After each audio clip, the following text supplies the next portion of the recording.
Welcome to This Explainer. Today, we're unpacking Apostle Joshua Selman's highly structured theological blueprint for discovering and actually fulfilling your destiny. You know, if you've ever felt like you're just going through the motions, waking up, working, sleeping, and repeating it all without any real trajectory, well, this source material provides a fascinating step-by-step framework to completely realign your focus.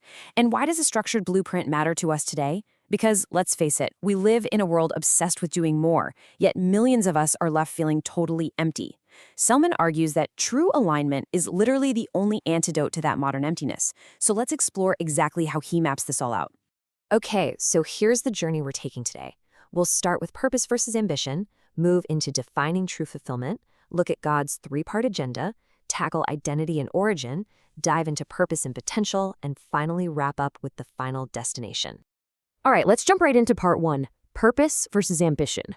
The source material starts by validating a very real, honestly very deep frustration, which is the pain of living an aimless life. Selman points out a huge paradox in modern living. Think about it. You can acquire the beautiful house, stack up all the advanced academic qualifications, build a robust bank account, and hit literally every single personal goal society tells you to chase. And yet, you can still wake up incredibly angry, frustrated, and just hollow. Why is that?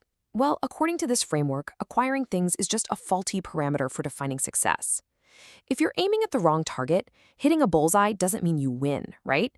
It just means you're efficiently moving in the exact wrong direction. So Selman draws a hard, definitive line here between secular ambition and theological destiny. Let's think of ambition kind of like throwing darts at a dartboard. It's driven entirely by your personal choices, your preferences, and your earthly desires. You decide you want to be a CEO, so you aim for it. Destiny, however, is presented a bit differently. It's more like holding a compass. It's a preordained script. You don't just get to invent your destiny based on what looks fun or profitable. Instead, your job is to uncover a path that has actually already been laid out, and then align your life to walk that path. It's the profound difference between just choosing a career and actually discovering a calling.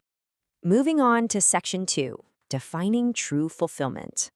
He defines purpose simply as the why, the underlying fundamental motivation behind our existence. It answers the basic question of why something is done or why you're even here in the first place. Think of it like a manufactured object. The purpose of a chair isn't just to be made of wood, right? Its fundamental reason for existing is to provide a place to sit. Similarly, your life's purpose is the specific, intended reason you were created and placed on this earth. Next up is potential. Now, the source clarifies that this isn't just raw, untouched talent. Instead, it refers to inherent abilities that absolutely demand intense refinement and development. Picture a massive block of raw marble. That marble has the potential to be a breathtaking masterpiece, maybe a beautifully detailed statue. But it doesn't happen automatically. It requires the relentless chiseling, sanding, and refinement of a master sculptor to actually be of use. Just having a gift isn't enough. It has to be submitted to the grueling process of development. And that brings us to fulfillment. True fulfillment is the ultimate goal. And according to Selman, it requires hitting all three of these specific marks at exactly the same time. You have to effectively serve God's higher purposes, walk in personal victory and dominion, and actively be a blessing to humanity. So what happens if you miss one? Well, if you serve a higher purpose but live in total personal defeat, you kind of become a martyr without impact. Or if you achieve incredible personal victory and wealth but never use it to bless humanity, you end up living a selfish, insulated life. True fulfillment demands the intersection of all three of these elements working in perfect harmony. Which leads us perfectly into section 3, God's three-part agenda. Selman breaks down this massive overarching agenda into 3 distinct interconnected steps. It's a very clear progression. Step 1 targets the unbelieving world through global missions, so reaching out to those who currently have no connection to the faith. But it doesn't stop there. Once reached, Step 2 kicks in. This is a program for the church, entirely focused on deep discipleship and spiritual maturity. You bring people in, and then you build them up. Finally, Step 3 takes that matured body of believers and deploys them right back out into society for territorial transformation. The whole goal is to take kingdom values and instill them across every single strata of human activity, from politics to education to media. Now, ignoring any of these steps creates a catastrophic imbalance. You literally cannot cherry-pick the agenda. Selman uses the stark biblical story of Lot to illustrate this exact danger. Imagine Lot for a second. He lived a personally righteous life within his own household in Sodom. He focused heavily on personal piety, effectively checking the box for discipleship within his own home. But he completely ignored the transformation of his territory. He just watched as the society outside his door decayed, probably thinking it wouldn't touch him. But because he failed to engage and transform his environment, that decaying society ultimately turned inward. It cost him his wife, the morality of his daughters, and his entire legacy. Your environment absolutely matters, and retreating from society is simply not an option. That brings us to Section 4, Identity and Origin. This introduces the first of the 5 questions of destiny, which demands that we strip away the flimsy labels handed to us by modern society. We live in an era where people let their bank account balance, their job title, or, let's be honest, their follower count on social media dictate their entire sense of worth. Someone argues that if you rely on the world to define your who am I, you make yourself incredibly fragile. The moment the economy tanks, or you lose that job, or the social media algorithm changes, your entire identity shatters.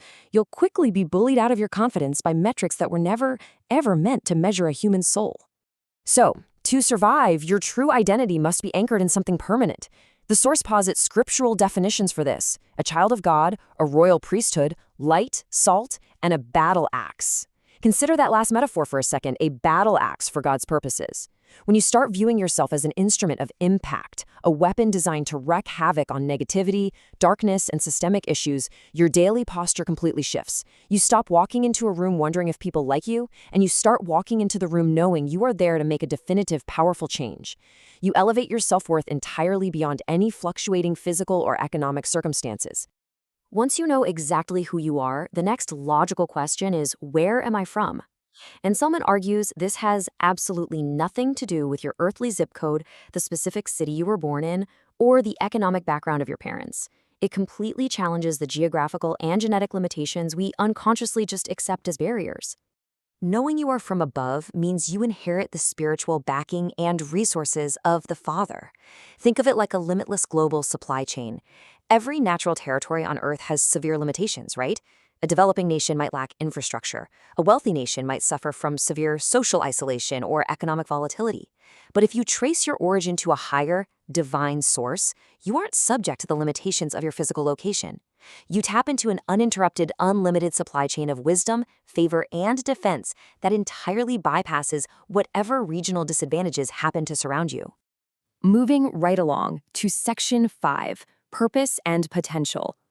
The third question addresses our specific function on Earth within God's 3-part agenda. Why are you here? I mean, think about your own life for a second. Why were you placed in your specific office? Why are you living in that specific neighborhood, embedded in that exact family structure, right at this exact moment in history? Well, according to this framework, none of it is random. You are strategically positioned. To explain this strategic positioning, the speaker uses a really brilliant analogy, comparing believers to a massive tech exhibition. Picture this: Apple is releasing the newest iPhone. They rent out an enormous theater, dim the lights, put up a massive high-definition screen, and the CEO walks out onto a dark stage. The entire purpose of that highly choreographed event is to proudly show off the incredible features, the stunning camera, and the lightning-fast processor of the new device. Selman suggests that your life is meant to be exactly like that exhibition. You are God's workmanship. Your personal victories, your profound wisdom, and your daily dominion over challenges are supposed to serve as a public real-time demonstration. You're the device on the dark stage, proving the superior engineering and genius of your creator to a watching world. This brings us to the fourth question, which removes the timeless excuse of feeling ungifted, entirely ordinary, or lacking in formal education. It forces you to look down at your own 2 hands and ask a very confronting question: what can I do? According to the source, absolutely nothing is useless when it's fully surrendered to God.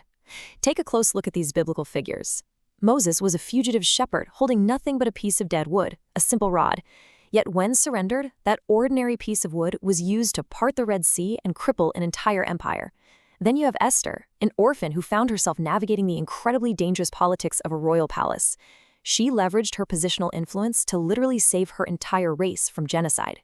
Or Ruth, an impoverished widow who had nothing but her relational alignment and loyalty to her mother-in-law. Yet that loyalty positioned her to become a direct ancestor to Jesus. The point Selman stresses here is that whatever you have right now, your specific degree, your talent, your network, or even just your everyday kindness, can become a massive weapon for territorial transformation. And finally, Section 6, the final destination.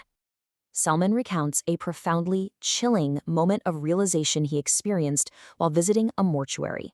The atmosphere there is, as you can imagine, incredibly solemn, quiet, and cold.